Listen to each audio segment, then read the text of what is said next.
नमस्कार। खबरों की भीड़, बहस और शोर से अलग वो खबरें जो आपके लिए जानना जरूरी हैं, जो आपके जीवन और जेब, आपके स्वास्थ्य और सुरक्षा से जुड़ी हैं, जो सहज हैं और सरल हैं। वो हैं खबरें अनकही। मैं हूं ऋचा अनिरुद्ध।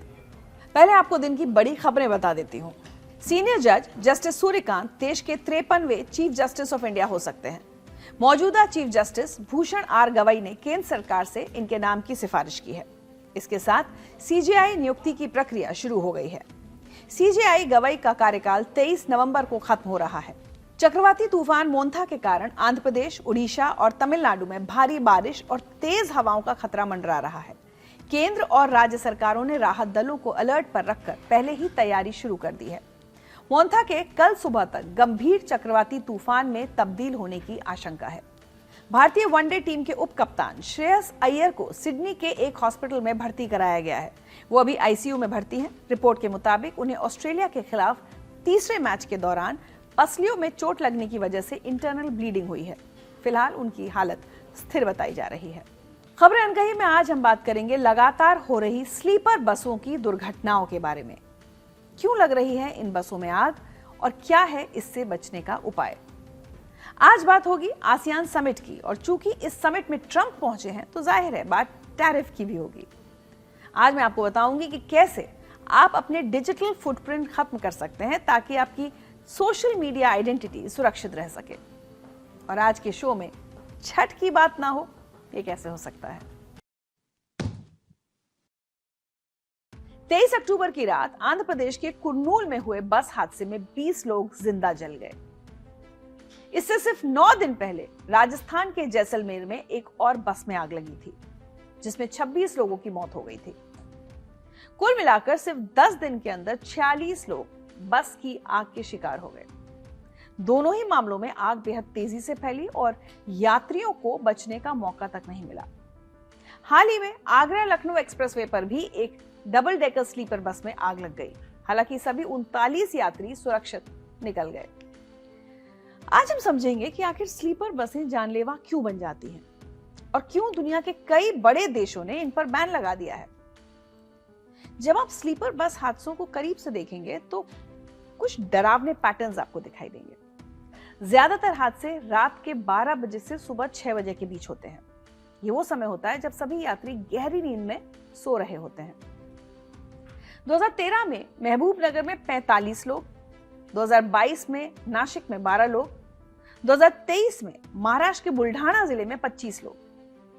सभी हादसे रात में हुए और सभी में ये लोग सोए हुए थे। दूसरी समानता यह है कि लगभग सभी मामलों में बस में आग लगने के बाद दरवाजे जाम हो जाते हैं। 23 अक्टूबर के हादसे में भी कुर्नूल के कलेक्टर ने बताया कि बस का दरवाजा तार पिघलने से जाम हो गया, जिससे यात्री उसमें फंस गए। तीसरा पैटर्न, आग फैलने में पल भर का समय लगता है। कुर्नूल हादसे में पूरी बस 3 मिनट में राख हो गई। और सबसे खतरनाक बात, जो लोग ऊपरी बर्थ पर सो रहे होते हैं उनके बचने की संभावना लगभग 0 होती है। अब बात करते हैं 23 अक्टूबर की उस काली रात की। वेमूरी कावेरी ट्रैवल्स की एक बस हैदराबाद से रात 12 बजे निकली थी। यात्री ज्यादातर बेंगलुरु में काम करने वाले लोग थे जो दिवाली मनाकर लौट रहे थे। रात करीब 2:30 बजे एक पेट्रोल पंप के सीसीटीवी कैमरे में पहले एक मोटरसाइकिल दिखी। चालक का नाम था बुचालू शिवशंकर, 21 साल का युवक। वो अपने दोस्त के साथ बाइक पर था। पेट्रोल भरवाते समय वो लड़खड़ाते हुए नजर आया। फोरेंसिक रिपोर्ट में बाद में पता चला कि शिवशंकर नशे में था। 10 मिनट बाद यही सीसीटीवी उसी पेट्रोल पंप से गुजरती हुई कावेरी बस को रिकॉर्ड करता है। कुछ मिनट बाद रात 2:45 पर चिन्ना टेकुरू गांव के पास भयानक हादसा होता है। पुलिस की जांच से पता चला कि शिवशंकर की बाइक पहले ही एक्सीडेंट में गिर चुकी थी। तेज रफ्तार बस उस गिरी हुई बाइक को रौंद गई और 300 मीटर तक घसीटती रही। इसके घर्षण से चिंगारियां निकली और बाइक का फ्यूल टैंक फट गया। आग की लपटें तुरंत बस के नीचे फैल गई। बस में मोबाइल फोन, फ्लेमेबल फर्नीचर और बैटरियां थी जिन्होंने आग को और तेज कर दिया। दोनों ड्राइवर्स ने तो आगे के दरवाजे से कूदकर जान बचाई, लेकिन पीछे के यात्री फंस गए। जो जाग गए उन्होंने खिड़कियां तोड़ी और बाहर कूदे। तो 25 लोग किसी तरह बच गए, लेकिन 19 यात्री और वो बाइक सवार कुल 20 लोग जिंदा जल गए। अब सवाल यह है कि स्लीपर बसें इतनी खतरनाक क्यों होती जा रही हैं? पहला कारण है डिजाइन की खामी। स्लीपर बसों में यात्री लेटे होते हैं, खासकर ऊपरी बर्थ पर। इमरजेंसी में जागना, उठना और बाहर निकलना बेहद मुश्किल हो जाता है। सेंट्रल मोटर व्हीकल नियमों के मुताबिक स्लीपर बसों में रूफ हैच समेत 4 इमरजेंसी एग्जिट होने चाहिए, लेकिन ज्यादातर बसों में ये या तो होते नहीं है या जाम होते हैं। दूसरा बड़ा खतरा है जल्दी आग पकड़ने वाले इंटीरियर्स। ज्यादातर स्लीपर बसें फैक्ट्री बिल्ट नहीं होती। ऑपरेटर्स खाली चेसिस खरीदते हैं और प्राइवेट वर्कशॉप में बॉडी, इंटीरियर और वायरिंग कराते हैं।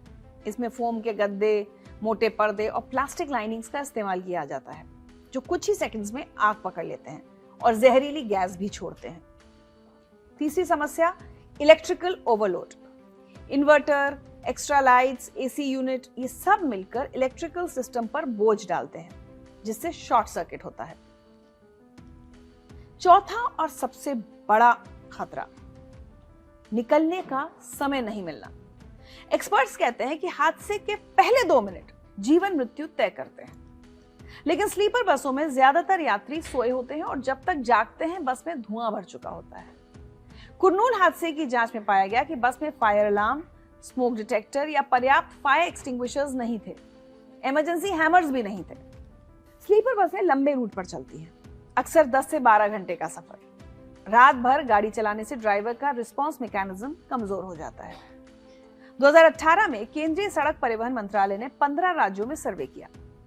पता चला कि 25% ड्राइवर्स ने माना कि वो गाड़ी चलाते चलाते झपकी ले लेते हैं। ग्लोबल स्टडीज बताती हैं कि रात 12 बजे से सुबह 6 बजे के बीच हाईवे पर ड्राइवर के सोने की संभावना सबसे ज्यादा होती है। भारत में रात में बस चलाने वाले ड्राइवर्स पर हुई एक स्टडी में पाया गया कि उन्हें रात में बहुत नींद आती है और दिन में सोने में परेशानी होती है। कुर्नूल हादसे में भी ड्राइवर पर आरोप है कि वो तेज रफ्तार और लापरवाही से गाड़ी चला रहा था। हादसे में बचे लोगों ने इसकी शिकायत दर्ज की है। ड्राइवर की थकान की समस्या सिर्फ भारत में नहीं है। यही कारण था कि चीन ने 2012 में ही स्लीपर बसों पर प्रतिबंध लगा दिया था। अब बात करते हैं कि दुनिया के कुछ बड़े देशों ने स्लीपर बसों पर बैन क्यों लगाया। सबसे बड़ा उदाहरण है चीन।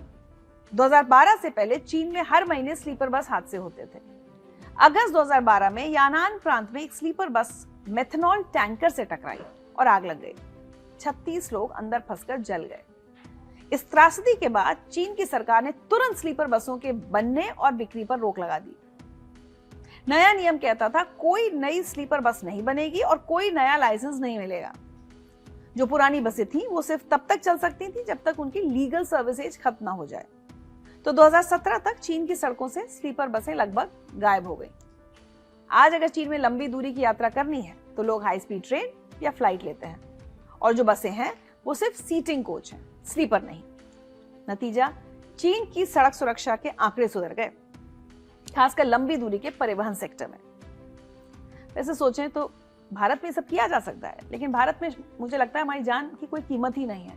हादसे होते हैं, लोग मरते हैं, लेकिन सिस्टम में कहीं कोई बदलाव नहीं आता। वियतनाम ने भी स्लीपर बसों पर प्रतिबंध लगाया है।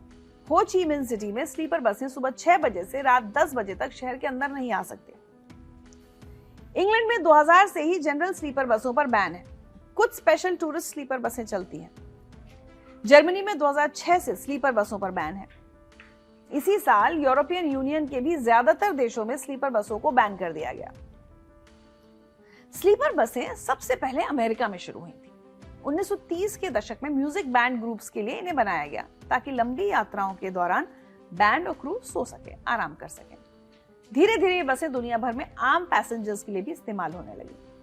हालांकि अमेरिका, ऑस्ट्रेलिया, जापान और कनाडा जैसे दुनिया के करीब 40 देशों में स्लीपर बसें चलती हैं, लेकिन एक्सपर्ट्स कहते हैं कि भारत के मुकाबले इन देशों में स्लीपर बसों की संख्या कम है।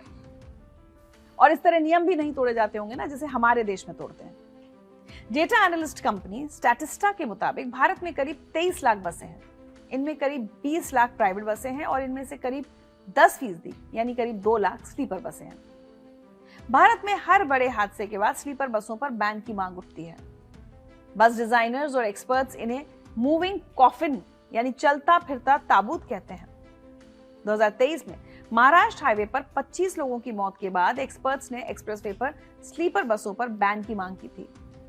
लेकिन समस्या यह है कि हमारे देश में एनफोर्समेंट बेहद कमजोर है। Regular audits, fire safety certification, emergency exit की जांच, ये चीजें शायद ही कभी होती हों। कुर्नूल हादसे में जो बस जली वो 2018 में दमनदीव में रजिस्टर हुई थी। बाद में अप्रैल 2025 में इसका रजिस्ट्रेशन उड़ीसा के रायगढ़ में ट्रांसफर हुआ। इस तरह के out of state registrations tax चोरी और फर्जी दस्तावेजों के लिए किए जाते हैं। तो किसी ने चेक क्यों नहीं किया? हालांकि कुर्नूल हादसे के समय बस के पास फिटनेस सर्टिफिकेट, इंश्योरेंस और टैक्स क्लियरेंस सब कुछ कागज पर सही था, लेकिन सेफ्टी इक्विपमेंट्स ही नहीं थे। यही भारतीय प्राइवेट बस सेक्टर की असली समस्या है। कागज पर सब ठीक है, जमीन पर कुछ नहीं। तो अब सवाल यह है कि स्लीपर बसों में क्या बदलाव होने जरूरी है। पहला, कंपल्सरी फायर रेजिस्टेंट मटेरियल्स, गद्दे, पर्दे, सीट कवर, सब कुछ गैर ज्वलनशील होना चाहिए। दूसरा, 4 इमरजेंसी एग्जिट अनिवार्य होने चाहिए, सब खुलने लायक हो और हर यात्री को यात्रा शुरू होने से पहले बताया जाए कि एग्जिट कहां है। महाराष्ट्र स्टेट ट्रांसपोर्ट ने हाल ही में ये नियम लागू किया है। तीसरा, फायर अलार्म, स्मोक डिटेक्टर्स या पर्याप्त एक्सटिंग्विशर्स हर बस में होने चाहिए। डिटेक्टर्स होंगे तो धुआं होते ही अलर्ट मिल जाएगा। चौथा, आसानी से तोड़ी जा सकने वाली खिड़कियां और हर सीट के पास इमरजेंसी हैमर। पांचवा, ड्राइवर ट्रेनिंग, ड्राइवर्स को ये सिखाया जाए कि आग लगने पर क्या करना है, कैसे यात्रियों को बचाना है, ना कि सिर्फ खुद को बचाकर भाग निकलना है। कई एक्सपर्ट्स और सर्वाइवर्स की ये मांग है कि जब तक ये सुधार नहीं होते तब तक स्लीपर बसों पर पूरी तरह बैन लगना चाहिए, क्योंकि हर हादसे के बाद सिर्फ मुआवजा और जांच की बात होती है, लेकिन सिस्टम नहीं बदलता और लोग ऐसे ही मूविंग कॉफिन्स में अपनी जान जोखिम में डालते रहते हैं। कुआलालंपुर में इस वक्त दुनिया की सबसे बड़ी राजनीतिक महफिल सजी हुई है।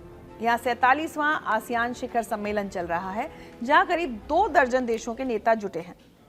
लेकिन इस बार की बैठक सामान्य नहीं है। अमेरिकी राष्ट्रपति डोनाल्ड ट्रंप 2017 के बाद पहली बार इस सम्मेलन में शामिल हुए हैं और उनकी मौजूदगी ने पूरे माहौल को बदल दिया है, जैसा कि हमेशा होता है। जब ट्रंप रविवार को मलेशिया की धरती पर उतरे तो उनका रेड कार्पेट वेलकम हुआ, लेकिन ट्रंप ने सिर्फ हाथ नहीं हिलाया बल्कि स्थानीय कलाकारों के साथ थोड़ा सा डांस भी किया। मलेशिया के प्रधानमंत्री अनवर इब्राहिम ने जिस तरह से उनका स्वागत किया उससे साफ था कि मुलाकात कितनी अहम है, क्योंकि ट्रंप सिर्फ सम्मेलन में बैठने नहीं आए थे बल्कि एक बड़ा काम करने आए थे, थाईलैंड और कंबोडिया के बीच शांति समझौता कराना। दरअसल जुलाई में थाईलैंड और कंबोडिया के बीच एक पुराने मंदिर विवाद को लेकर भयंकर झड़प शुरू हुई थी। सिर्फ 5 दिनों में 48 लोगों की मौत हो गई और हजारों लोग अपने घर छोड़कर भागने को मजबूर हो गए। दोनों देशों की सेनाओं ने सीमा पर मोर्चा संभाल लिया था। तब मलेशिया, चीन और अमेरिका ने बीच बचाव किया और किसी तरह युद्ध विराम हुआ, लेकिन असली समस्या का हल नहीं हुआ। फिर ट्रंप ने इस मामले को अपने हाथ में लिया। उन्होंने दोनों देशों पर व्यापारिक दबाव बनाया। उनकी अब एक पैटर्न समझ में आने लगी है जो वो हर देश के साथ करते हैं। संकेत साफ था, या तो शांति समझौते पर हस्ताक्षर करो या फिर अमेरिकी टैरिफ का सामना करो। ये रणनीति काम कर गई। रविवार को कुआलालंपुर में ट्रंप और अनवर इब्राहिम की मौजूदगी में थाईलैंड और कंबोडिया ने शांति समझौते पर दस्तखत किए। ट्रंप ने गर्व से कहा, जिसे लोग असंभव मान रहे थे मैंने उसे संभव कर दिखाया है। लेकिन सवाल यह है कि क्या यह शांति स्थायी होगी? कई विशेषज्ञों का मानना है कि यह समझौता फोटो ऑप से ज्यादा कुछ नहीं है। कंबोडिया के पूर्व विपक्षी नेता मू सोचुआ ने कहा कि युद्ध विराम के बाद भी उल्लंघन जारी है और सीमा निर्धारण का असली मुद्दा अब भी बिना सुलझा हुआ है। उनके मुताबिक ट्रंप ने आर्थिक दबाव बनाकर दोनों देशों को एक मेज पर बिठा दिया और उनका कहना है कि यह आर्थिक ब्लैकमेल था, न्याय या संप्रभुता का सम्मान नहीं। अब बात करते हैं आसियान की। Association of south east Asian Nations यानी दक्षिण पूर्व एशियाई देशों का संगठन, जो 1967 में बना था। तब दुनिया भर में देशों को आजादी मिल रही थी और नए राष्ट्र अपनी पहचान बना रहे थे। इन देशों ने मिलकर एक मंच बनाया ताकि एक दूसरे के साथ मिलकर काम कर सकें। अब तक आसियान में 10 सदस्य देश थे: Brunei, Cambodia, Indonesia, Laos, Malaysia, Myanmar, Philippines, Singapore, Thailand और वियतनाम। इन देशों की कुल आबादी 67 करोड़ 80 लाख है और इनकी जीडीपी 3.9 ट्रिलियन डॉलर है। यानी ये देश आर्थिक रूप से काफी मजबूत है। और अब इस साल आसियान में 11वां सदस्य जुड़ गया है, पूर्वी तिमोर। ये छोटा सा देश 2002 में इंडोनेशिया से अलग होकर आजाद हुआ। इसकी आबादी सिर्फ 14 लाख है, लेकिन इसका आसियान में शामिल होना बड़ी बात है। 26 साल बाद पहली बार आसियान का विस्तार हुआ है। इस बार के सम्मेलन में अमेरिकी राष्ट्रपति डोनाल्ड ट्रंप के अलावा चीन के प्रीमियर ली चांग, ऑस्ट्रेलिया के प्रधानमंत्री एंथनी एल्बनीज, जापान की नई पीएम सनाए ताकाइची, दक्षिण कोरिया के राष्ट्रपति ली जे म्यूंग, न्यूजीलैंड के प्रधानमंत्री क्रिस्टोफर लक्सन, रूस के डेप्यूटी पीएम अलेक्जेंडर नोवाक और भारतीय विदेश मंत्री एस जयशंकर शामिल हुए हैं। ब्राजील के राष्ट्रपति लुला डा सिल्वा, कनाडा के प्रधानमंत्री मार्क कार्नी और दक्षिण अफ्रीका के राष्ट्रपति सिरिल रामाफोसा भी शामिल हो रहे हैं। वर्ल्ड बैंक, आईएमएफ और फीफा के प्रमुख भी कुछ सत्रों में हिस्सा ले रहे हैं। लेकिन इस लिस्ट से एक बड़ा नाम गायब है, म्यांमार के senior general Min ऑन्ग lying. Myanmar 2021 से गृह युद्ध में फंसा हुआ है और आसियान ने तय किया है कि जब तक म्यांमार में हालात नहीं सुधरते उसे सम्मेलन में नहीं बुलाया जाएगा। वहीं भारत के प्रधानमंत्री नरेंद्र मोदी ने वर्चुअली यानी वीडियो कॉन्फ्रेंसिंग के जरिए सम्मेलन में हिस्सा लिया। प्रधानमंत्री मोदी ने अगले साल 2026 को आसियान भारत समुद्री सहयोग वर्ष यानी ईयर ऑफ मैरीटाइम कोऑपरेशन के रूप में मनाने का ऐलान किया है। फ्रेंड्स, भारत हर आपदा में अपने आसियान मित्रों के साथ मजबूती से खड़ा रहा है। एचएडीआर, समुद्री सुरक्षा और ब्लू इकोनॉमी में हमारा सहयोग तेजी से बढ़ रहा है। इसको देखते हुए हम 2026 को ASEAN India year of maritime cooperation घोषित कर रहे हैं। प्रधानमंत्री मोदी भले ही वर्चुअली शामिल हुए हों, लेकिन विदेश मंत्री एस जयशंकर ने कुआलालंपुर में भारत का पक्ष मजबूती से रखा। उन्होंने मलेशिया के प्रधानमंत्री अनवर इब्राहिम से मुलाकात की। उन्होंने द्विपक्षीय सहयोग और लोगों के बीच संबंधों को मजबूत करने पर विस्तार से चर्चा की। इसके अलावा जयशंकर ने थाईलैंड के विदेश मंत्री सिहासक फुआंगकेतकेओ और सिंगापुर के विदेश मंत्री विवियान बालाकृष्णन से भी मुलाकात की। थाईलैंड के साथ रणनीतिक साझेदारी को आगे बढ़ाने और सिंगापुर के साथ वैश्विक और क्षेत्रीय मुद्दों पर बातचीत हुई। ये दोनों देशों के नए विदेश मंत्रियों के साथ जयशंकर की पहली आधिकारिक मुलाकात थी, इसलिए इसे काफी अहम माना जा रहा है। आसियान सम्मेलन से इतर विदेश मंत्री एस जयशंकर ने अमेरिका के विदेश मंत्री मार्को रूबियो से भी मुलाकात की। दोनों देशों के बीच चल रही व्यापार वार्ता के बीच द्विपक्षीय संबंधों के साथ साथ क्षेत्रीय और वैश्विक मुद्दों पर चर्चा हुई। भारत और अमेरिका के बीच द्विपक्षीय व्यापार समझौते के पहले चरण के लिए अब तक 5 दौर की बातचीत पूरी हो चुकी है।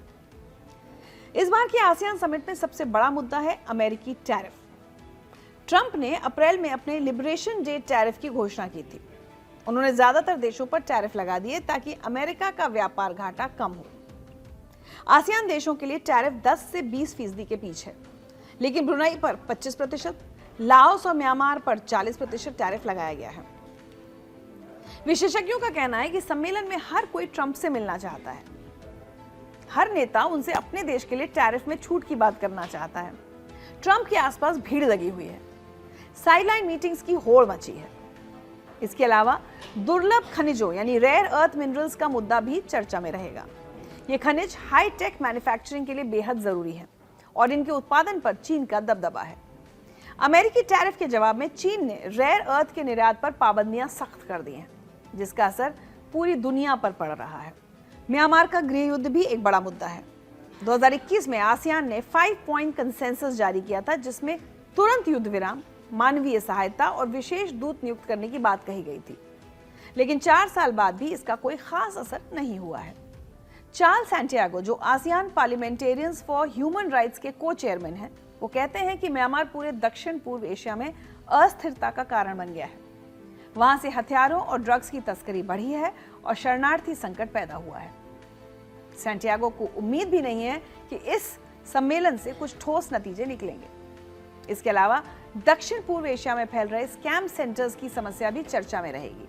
ये स्कैम सेंटर्स आपराधिक नेटवर्क चलाते हैं और इनसे अरबों डॉलर की कमाई हो रही है। आसियान के बारे में एक बड़ी आलोचना यह है कि इसके पास कोई मजबूत लागू करने वाला तंत्र नहीं है। यूरोपियन यूनियन की तरह आसियान अपने सदस्यों को अपने फैसले मानने के लिए मजबूर नहीं कर सकता। यूरोपियन यूनियन के सदस्य देशों को यूरोपियन कानूनों और फैसलों का पालन करना पड़ता है, लेकिन आसियान में ऐसा नहीं है। म्यांमार और थाईलैंड कंबोडिया सीमा विवाद जैसे मामलों में ये कमजोरी साफ दिखती भी है।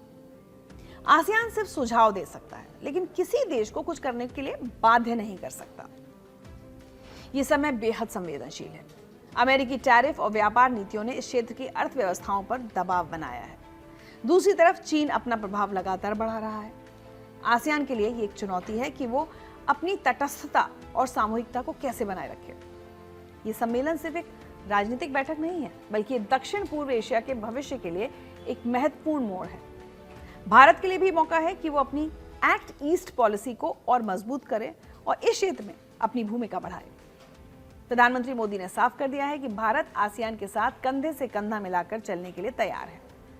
अब देखना होगा कि क्या ये सम्मेलन सिर्फ एक फोटो ऑप बनकर रह जाता है या फिर इससे कोई ठोस नतीजे निकलते हैं।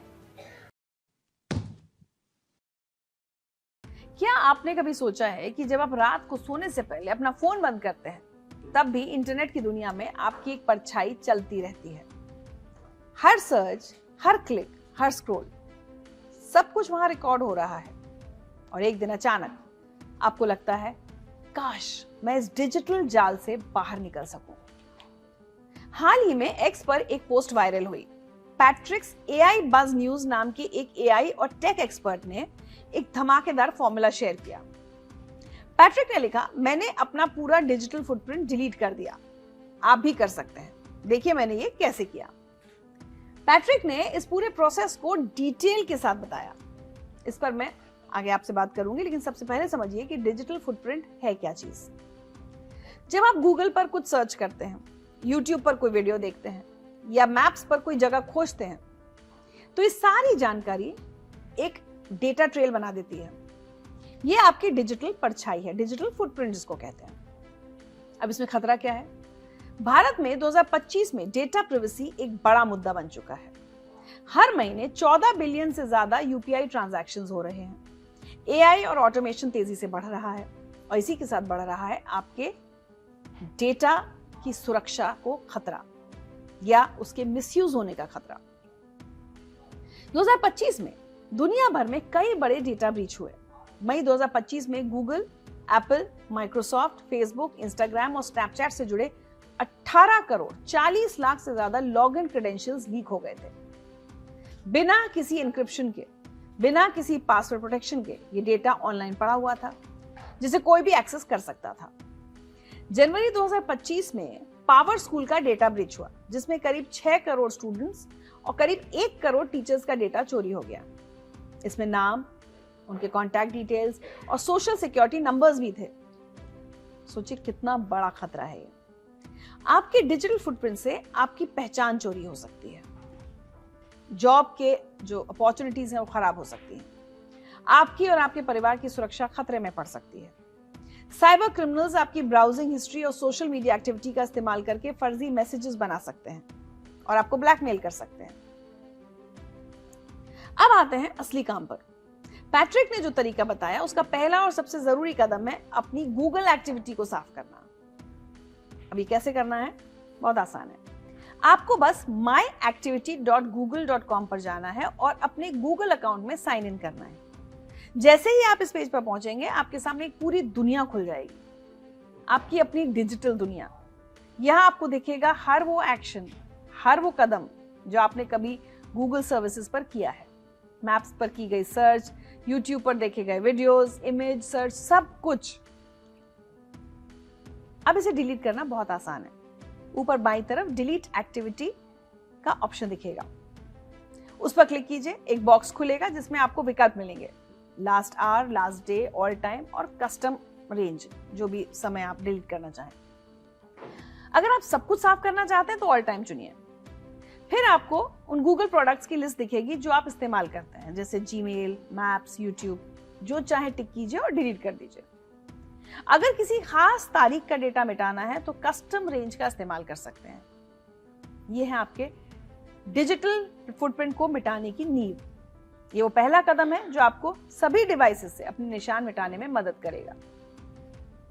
सिर्फ पुराना डेटा डिलीट करना काफी नहीं है, आपको भविष्य में भी ट्रैक होने से बचना होगा। पैट्रिक ने इसे बेहद शानदार तरीके से समझाया है। गो इनविजिबल। इसके लिए आपको एक्टिविटी कंट्रोल सेक्शन में जाना होगा। यहां आपको 3 चीजें बंद करनी है: web and app activity, location history और यूट्यूब हिस्ट्री। जैसे ही आप इन्हें बंद करेंगे, गूगल आपकी भविष्य की गतिविधियों को ट्रैक करना बंद कर देगा। पैट्रिक ने इसे सिर्फ एक ऑप्शन की दूरी बताया है, लेकिन यह बेहद ताकतवर है। एक बार बंद करने के बाद गूगल नहीं जान पाएगा कि आप कहां जा रहे हैं, क्या सर्च कर रहे हैं और क्या देख रहे हैं। आप गूगल के इकोसिस्टम में अदृश्य हो जाएंगे। अब एक और जरूरी काम, गूगल अकाउंट सेटिंग्स में जाइए, फिर डेटा एंड प्राइवेसी सेक्शन में यहां सभी एक्टिविटी ट्रैकिंग ऑप्शंस को बंद कर दीजिए। इससे आपका वेब और ऐप यूसेज, लोकेशन डेटा और यूट्यूब हिस्ट्री बैकग्राउंड में लॉग नहीं होगा।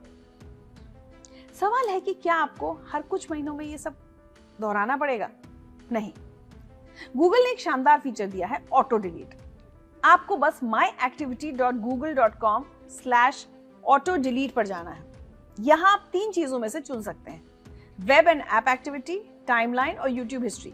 जो भी कैटेगरी चुनेंगे उसमें ऑटो डिलीट ऑप्शन मिलेगा। यहां आप सेट कर सकते हैं कि 3 महीने, 18 महीने या 36 महीने पुरानी एक्टिविटी अपने आप डिलीट हो जाए। ये फीचर आपके अकाउंट को लगातार साफ रखेगा, बिना मैन्युअली दोहराए। पैट्रिक ने इसे ऑटोमेटिंग प्राइवेसी कहा है। एक बार सेट कर दिया, फिर टेंशन खत्म। लेकिन पैट्रिक का यह भी कहना है कि साफ अकाउंट का कोई मतलब नहीं अगर आपका कनेक्शन प्राइवेट नहीं है। यहां आता है वीपीएन और प्राइवेसी फोकस्ड ब्राउजर का रोल।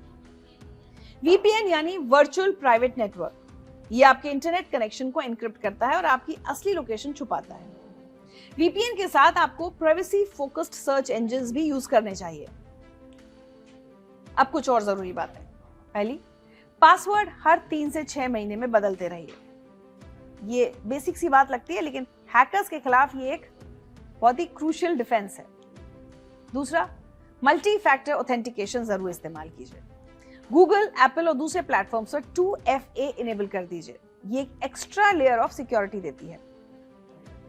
तीसरा, सोशल मीडिया पर पर्सनल इंफॉर्मेशन कम से कम शेयर कीजिए। आपका पूरा नाम या आपका बर्थडे, एड्रेस, ये सब साइबर अटैकर्स के लिए सोना है। इससे पहचान चोरी होने का खतरा ज्यादा रहता है। चौथा, डार्क वेब मॉनिटरिंग सर्विसेज, इनको यूज कीजिए। ये आपको बताती है कि आपका कोई डेटा डार्क वेब पर लीक तो नहीं हुआ है।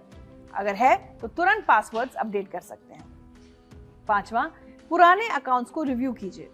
जो सोशल मीडिया अकाउंट्स या ऑनलाइन सर्विसेज आप इस्तेमाल नहीं करते, उन्हें डिलीट कर दीजिए।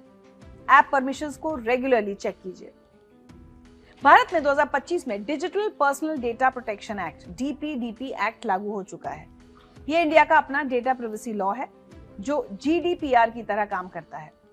इस एक्ट के तहत अब कंपनीज को डेटा ब्रीच की नोटिफिकेशन देनी होगी। डेटा प्रोटेक्शन बोर्ड और इससे प्रभावित होने वाले शख्स को, वो भी स्ट्रिक्ट टाइमलाइंस के अंदर। मिड साइज्ड फिनटेक फर्म्स और एडटेक प्लेटफॉर्म्स भी अब सिग्निफिकेंट डेटा फिड्यूशरीज की लिस्ट में आ गए हैं। सरकार अब गोपनीयता को राष्ट्रीय प्राथमिकता मान रही है। 2025 में लेयर्ड लॉज और सेक्टर नियम लागू हो रहे हैं। सेबी ने साइबर सिक्योरिटी और साइबर रेजिलियंस फ्रेमवर्क CSCRF लागू किया है, जो संवेदनशील रिकॉर्ड्स को एनक्रिप्ट करने की मांग करता है। हेल्थ केयर में इलेक्ट्रॉनिक हेल्थ रिकॉर्ड्स EHR के लिए पर्पस बेस्ड एक्सेस कंट्रोल्स अनिवार्य हैं। ये सब इसलिए हो रहा है क्योंकि AI adoption, cloud computing, internet of things devices बहुत तेजी से बढ़ रहे हैं। सिर्फ एक अकेला कानून अब गोपनीयता और सुरक्षा की गारंटी नहीं कर सकता, इसलिए मल्टी लेयर्ड अप्रोच जरूरी है। तो ये था पैट्रिक्स AI बज़ न्यूज का वो वायरल फॉर्मूला जिसने 7 लाख से ज्यादा लोगों को हैरान कर दिया। आपका डिजिटल फुटप्रिंट मिटाना सिर्फ सामान्य व्यवस्था से दूर जाना नहीं है, बल्कि अपनी प्राइवेसी का पूरा कंट्रोल वापस लेना है। याद रखिए, डिजिटल प्राइवेसी एक वन टाइम टास्क नहीं है, ये जिंदगी भर की एक आदत है। बना लीजिए।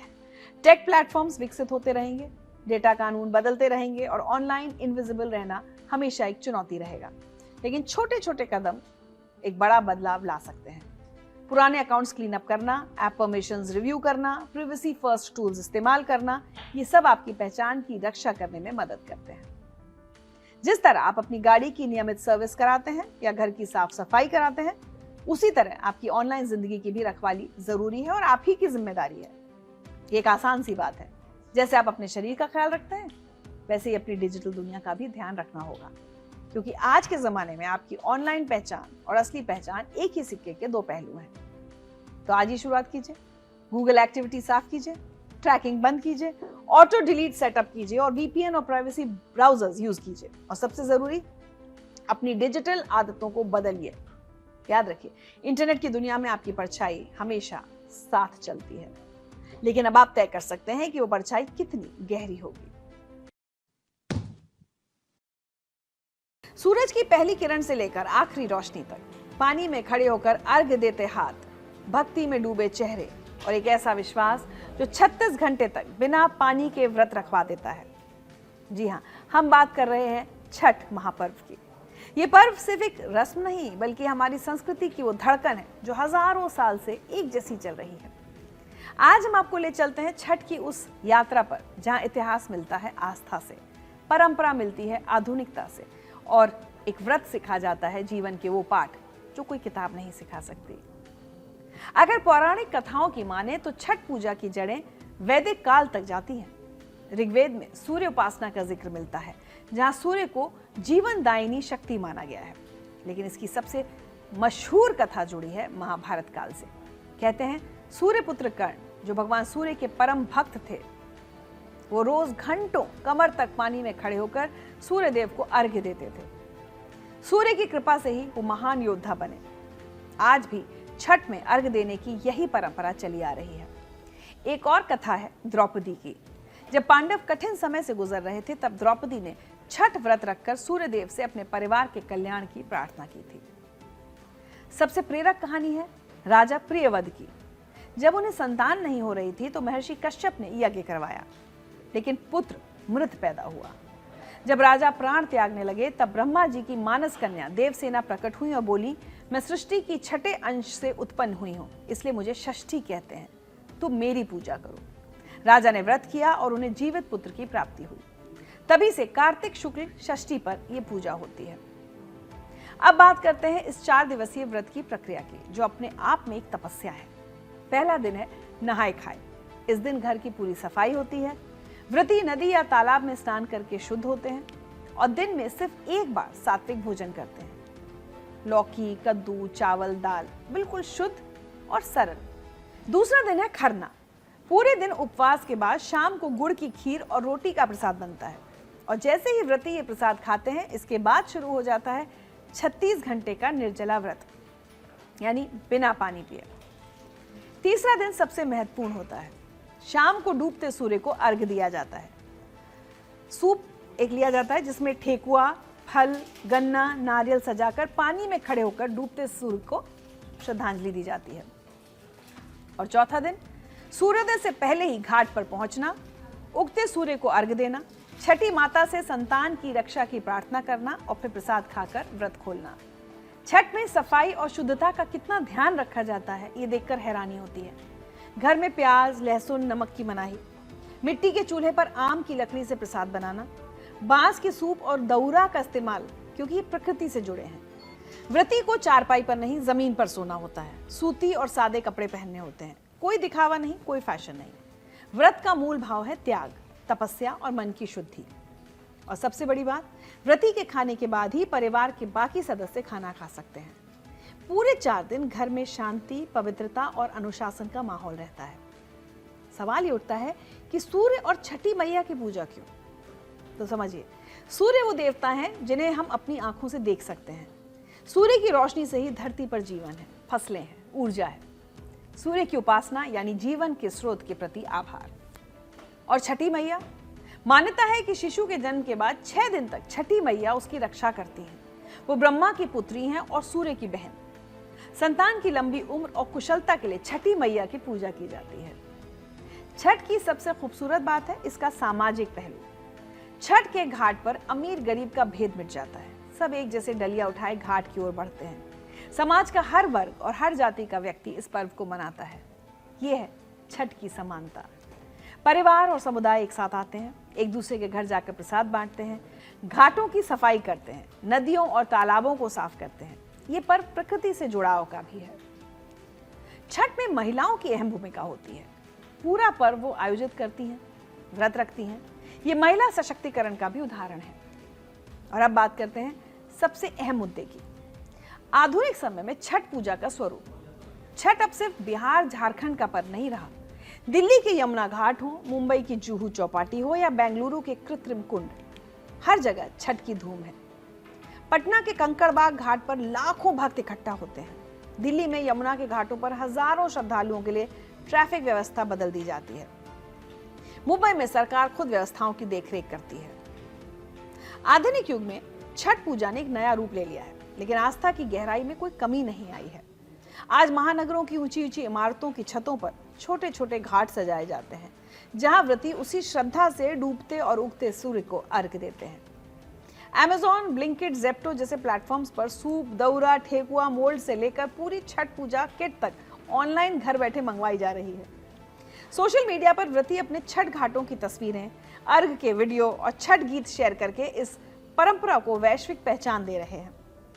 इंस्टाग्राम रील्स और यूट्यूब शॉर्ट्स पर छठ के भजन ट्रेंड कर रहे हैं। युवा पीढ़ी अपनी जड़ों से जुड़ रही है, चाहे दिल्ली की अपार्टमेंट्स की बालकनीज हो या मुंबई के फ्लैट्स की छत। लोग कृत्रिम कुंड बनाकर, प्लास्टिक मुक्त सामान इस्तेमाल करके जीरो वेस्ट के संकल्प के साथ छठ मना रहे हैं। ये दिखाता है कि सच्ची आस्था ना तो समय से बदलती है और ना ही तकनीक से, बल्कि तकनीक आस्था को और मजबूत बनाने का माध्यम बन जाती है। आज का युवा जहां एक तरफ ऑनलाइन शॉपिंग तो कर रहा है, वहीं 36 घंटे का निर्जला व्रत रखकर, मिट्टी के दिए जलाकर, बांस के सूप में ठेकुआ सजाकर उसी पारंपरिक तरीके से छठी मैया की आराधना भी कर रहा है।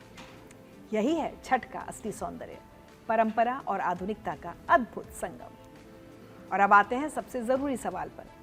छठ महापर्व हमें क्या सिखाता है? पहली सीख, प्रकृति के प्रति आभार। सूर्य, जल, वायु, धरती, ये सब हमें जीवन देते हैं। इनका सम्मान करना हमारा कर्तव्य है। दूसरी सीख, सादगी में खुशी। ठेकुआ, चावल, फल, सादा प्रसाद, लेकिन भक्ति से भरपूर, दिखावे की नहीं, भाव की पूजा। तीसरी सीख, संयम और अनुशासन। 36 घंटे का निर्जला व्रत आत्मनियंत्रण सिखाता है, जीवन में संयम की अहमियत बताता है। चौथी सीख, समय का सम्मान। सूर्योदय और सूर्यास्त के सटीक समय पर अर्घ्य देना, यह हमें जीवन में समय प्रबंधन की सीख देता है। पांचवी सीख, स्वच्छता। घाट की सफाई, घर की सफाई और मन की शुद्धता। छठ सिर्फ एक पर्व नहीं है, एक जीवन दर्शन है। यह हमें सिखाता है कि कैसे प्रकृति के साथ, समाज के साथ और खुद के साथ सामंजस्य बनाकर जिया जाए। आधुनिक युग में जहां हम प्रकृति से दूर होते जा रहे हैं, छठ हमें फिर से जोड़ता है। छठी मैया की जय हो, भगवान भास्कर की जय हो। आप सभी को छठ महापर्व की हार्दिक शुभकामनाएं। तो खबरें अनकही में फिलहाल मेरे साथ इतना ही, लेकिन चलते चलते आपको एक और जरूरी खबर बताती चलूं। अक्टूबर 2025 से चीन में एक नया नियम लागू हो गया है, जो सोशल मीडिया इन्फ्लुएंसर्स के लिए बड़ा बदलाव लेकर आया है। अगर आप मेडिसिन, लॉ, एजुकेशन या फाइनेंस जैसे विषयों पर कंटेंट बनाना चाहते हैं चीन में, भारत में नहीं, तो अब बिना डिग्री या प्रोफेशनल सर्टिफिकेट के ये संभव नहीं है। Cyber space administration of China ने एक कड़ा फैसला लिया है ताकि गलत जानकारी फैलने से रोकी जा सके। डूइन यानी एक्सक्लूसिवली चीन का टिकटॉक, बिलीबिली और वीबो जैसे प्लेटफॉर्म्स को अब इन्फ्लुएंसर्स के क्रेडेंशियल्स जांचने होंगे और ये पक्का करना होगा कि वो सही जानकारी दे रहे हैं या नहीं। कंटेंट क्रिएटर्स को अपनी डिग्री, सर्टिफिकेट्स या प्रोफेशनल क्वालिफिकेशन जमा करने के लिए 2 महीने का समय दिया गया है। साथ ही उन्हें अपने कंटेंट में सोर्स भी बताना होगा और अगर एआई का इस्तेमाल किया है तो वो भी बताना होगा। अगर कोई इस नियम का उल्लंघन करता है तो उसका अकाउंट तुरंत डिलीट किया जाएगा और 12 लाख रुपए तक का जुर्माना भी देना होगा। चीन सरकार का मानना है कि ये नियम ऑनलाइन कंटेंट को ज्यादा भरोसेमंद और सही बनाएगा। हालांकि कुछ लोग इसे सेंसरशिप मान रहे हैं, लेकिन चीनी सरकार का कहना है कि जनता को गलत सूचनाओं से बचाने के लिए जरूरी कदम है। वैसे मुझे भी लगता है कि ये फैसला सही है। जिस तरह आजकल के क्रिएटर्स कंटेंट के नाम पर कुछ भी अपलोड कर देते हैं, उन पर लगाम लगाना बेहद जरूरी है। भारत में तो आप फेसबुक, इंस्टाग्राम खोलिए तो आपको स्वास्थ्य, खान पान, ज्योतिष, कसरत, वजन घटाने के तरीके और न जाने कितने ही जरूरी विषयों पर ज्ञान देने वाले मिल जाएंगे। लेकिन ये पता नहीं चल पाएगा कि ये ज्ञान इन लोगों ने पाया कहां से। तो अच्छा होगा कि भारत सरकार भी ऐसा कोई नियम भारत में लागू कर दे कि हर कंटेंट क्रिएटर को कंटेंट क्रिएट करने से पहले अपनी क्वालिफिकेशन दुनिया को बतानी होगी।